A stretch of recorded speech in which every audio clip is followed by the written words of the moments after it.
Возят ме днес с Мерцедеса по-руски, два бодигарда и всеки с пищов.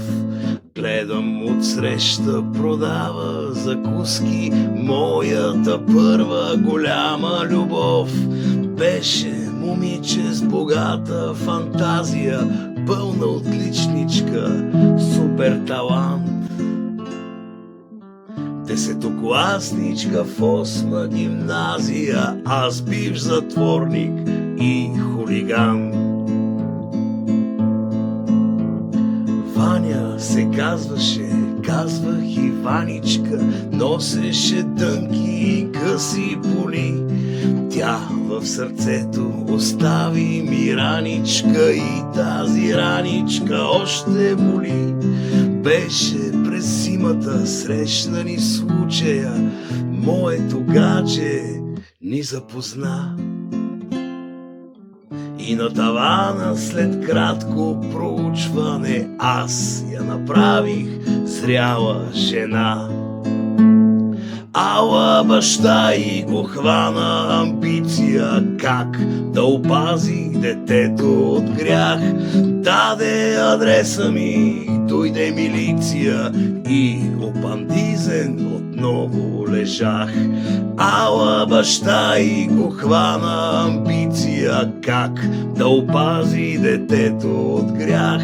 Даде адреса ми, дойде милиция и опандизен отново лежах.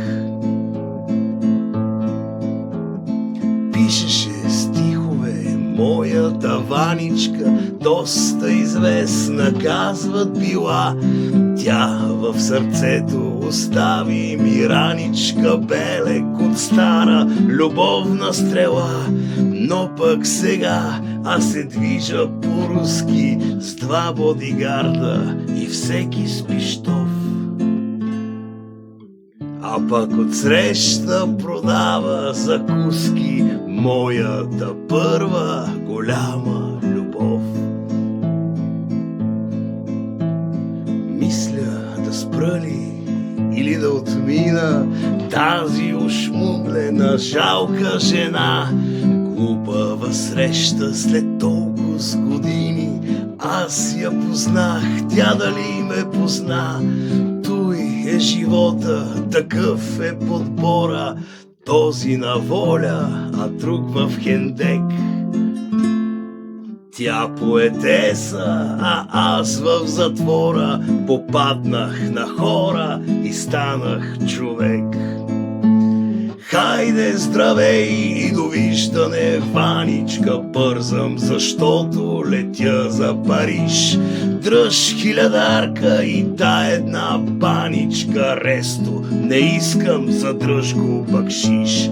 Хайде, здравей и довиждане, Ваничка, бързам, защото летя за Париж. Дръж хилядарка и та една баничка, ресто не искам, задръж го бакшиш.